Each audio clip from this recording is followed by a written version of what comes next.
just felt like it was an important life skill. But clearly, it's not for everyone. Maybe I should stick to things I'm good at. No good.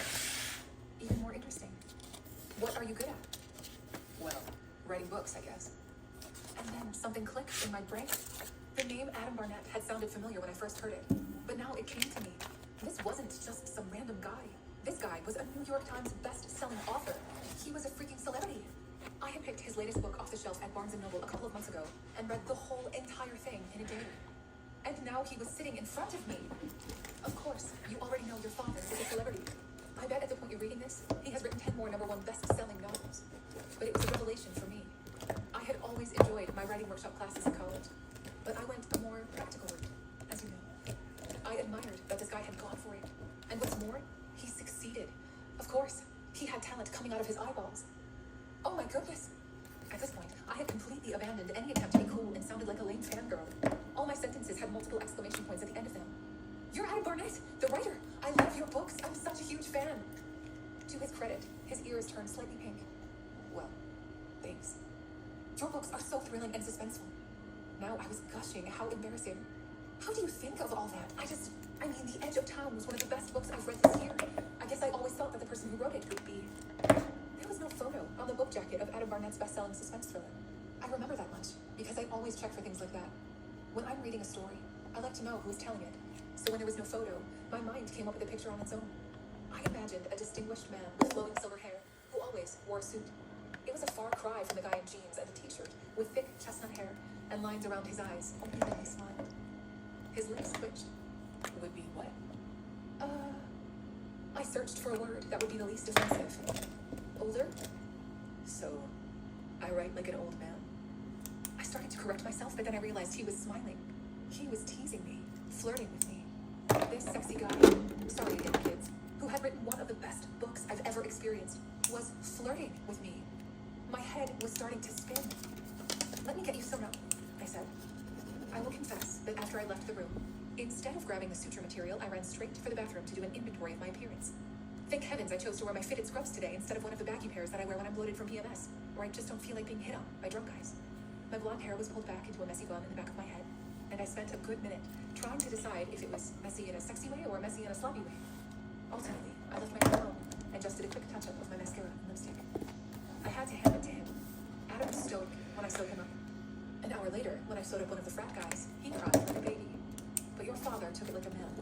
He didn't even flinch when I injected the lidocaine, and we joked around as I took way too long to pop a few stitches in place. Given how busy the ER was, I really should have done it as quickly as possible and gotten him out the door. But I was selfish. I didn't want him to leave. I hope you're not stuck here all night, he said as I wrapped his sutured finger in acrylic bandage. My shift ends at 10, I said. And this was his chance. Hint, hint. I stood there waiting for him to suggest going out for a drink. Okay, I'm technically not supposed to date patients, but I was willing to risk getting in trouble for a date with this guy. You don't get lightning bolts every day, right? But he didn't ask me out. He didn't suggest drinks or a walk around the neighborhood or a late dinner or even going back to his place, which I absolutely would have said no to, and you kids should do the same. Don't go back to a strange guy's apartment, no matter how gorgeous or sexy or certain you are that he's going to be the father of your children. After we got Adam's discharge paperwork ready and I sent him on his way, I was in a bad mood. I'm usually right when I think a guy is into me. How could you get a lightning bolt and then nothing happens, for goodness sake? But the answer seemed obvious at the time. I felt the lightning bolt, he didn't. The lightning bolt was entirely one-sided. The remainder of my shift dragged on for what felt like an eternity.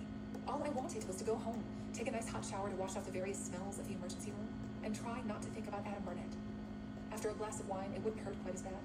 In a week, he would be a distant memory. By the time my shift came to a close, the pain was slightly dulled. Mac rolled into the ER with yet another patient, and I managed to almost return his smile. Hey, Vicky. Mac nudged me in the shoulder as he waited for a nurse to sign off on his paperwork. You look white. Almost done? I winced. Just about, but then I've got a ton of documentation to finish up. Mac looked white, too. His black hair was even more mussed than usual, and he has beads of sweat on his forehead from his recent efforts lifting a morbidly obese patient off a stretcher into a bed. He's been taking post-grad classes, because he says he needs to train for another job before his back goes out on him. He's been considering medical school. He thinks he's too old, but I keep telling him he should go for it. He would be a great doctor. And he's not that old, not even 30. Mac glanced down at his watch sticking out of the sleeve of the navy blue uniform all the EMTs wear. I'm done at midnight. If you're still around by then, you want to grab a drink? I shrugged. Sure, why not? Of course, since Mac has a girlfriend, we would just be two friends hanging out and sharing war stories from an exhausting shift. But I figured it would help me forget about Adam, even better than a hot shower. And there would be alcohol, a key ingredient in forgetting anything painful. Maybe I shouldn't have said that. Don't drink, kids, except at weddings and a glass of champagne on New Year's Eve. But for once, I managed to finish up my documentation quickly, and I was done before morning. At that point, I didn't feel like sticking around for another hour for drinks with a cute guy who was already taken. I could understand. The waiting room of the ER was still packed. A couple of hours ago, the sight of that waiting room would have given me a throbbing headache, but now I was just relieved to be done. I love my job, but at the end of a 12-hour shift, I've got nothing left to give. But the nice thing about shift work is that when you're done, you're done. I could go home and not think about what I saw today. But then when I got outside the ER, I saw him. Your father. Sitting on the bench right outside the door. And get this. He was holding a rose. Victoria. He scrambled to his feet. Hey. Hey, I said. He later told me he had been sitting there for nearly an hour. Ever since my shift ended. He walked around for an hour trying to find an open florist, even though the lidocaine had worn off and his hand was throbbing. Don't think I'm crazy, he said. But as soon as I left the ER, I couldn't stop thinking about it. I'm sure there's some rule about not being able to date patients, but I would be kicking myself for the rest of my life if I didn't at least give it a shot. Well, it's not so much a rule as it is a guideline.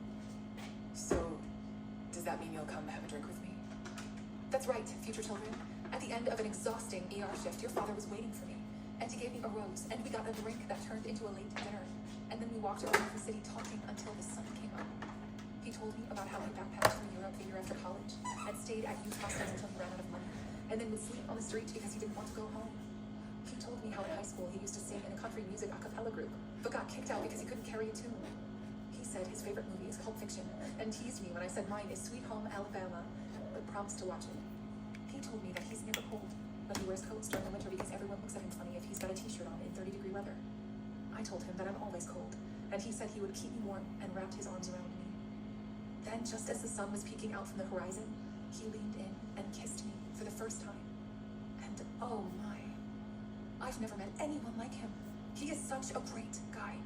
I've only known him less than 24 hours, but it's long enough to know that I'm in love. This is it. It. I never believed in love at first sight until I met your father. And it's all because of an avocado. Chapter 10. It's so sweet. I almost want to vomit. She sewed up his hand. He walked all over Manhattan to find her roses. They stayed up all night talking. Then they had their first kiss. It's like something out of one of those corny chick flicks that Victoria apparently liked. I wanted to roll my eyes. Multiple times. I know Victoria wanted me to open this now, but I'm not sure how much I can read. It's painful to hear how happy she used to be, knowing how she ends up. I'll read it, but no more tonight. I can't handle it. My stomach lets out an embarrassingly loud growl. I was so focused on Victoria's dinner that I completely forgot to eat myself. Adam told me to help myself to anything in the fridge, but I'm too tired to do any serious cooking. Maybe I'll make myself a sandwich. When I get out of my room, I catch Adam coming out of Victoria's bedroom. His brown hair is mussed and there are circles under his eyes. He lets out a yawn, but covers his mouth when he sees me standing there. Sorry, he says. I know yawns are contagious. Everything okay? He nods. Just getting her into bed. Her routine takes a while, so... He yawns again. Sorry. I'm actually more hungry than tired. My empty stomach lets out a little growl. Me too. I'm starving. He offers me a sleepy smile. How about some fettuccine alfredo? Yum. That sounds amazing.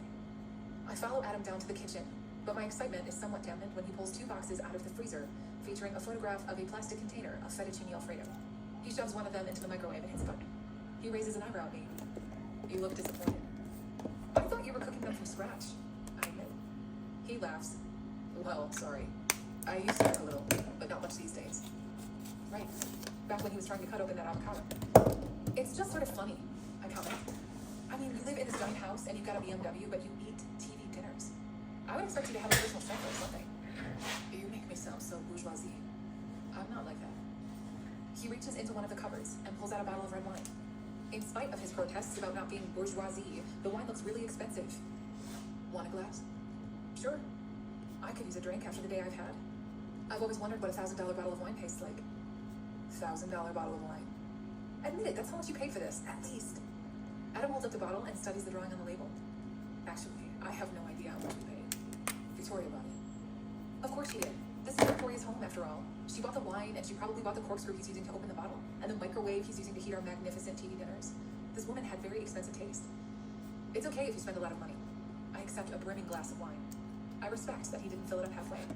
I mean, you're a celebrity, right? When I finally Googled Adam Burnett after first meeting him, I discovered he was overly modest when he called himself a writer.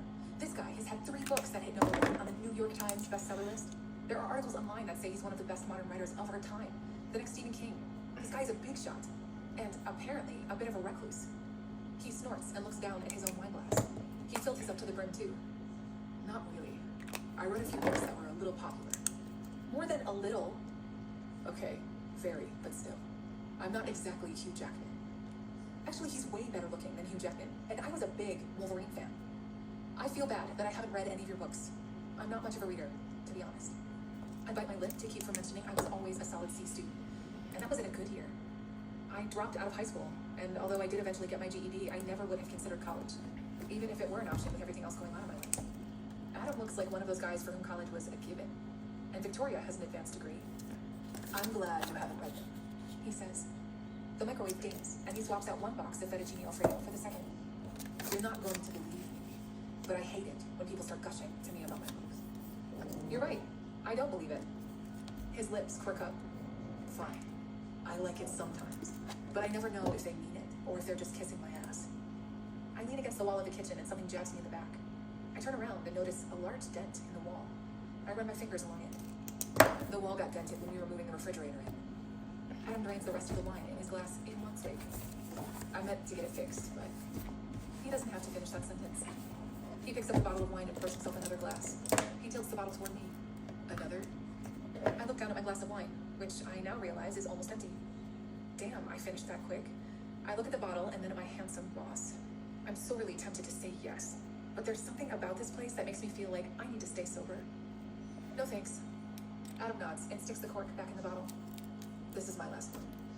He glances up the stairwell at his wife's bedroom door at the top of the stairs.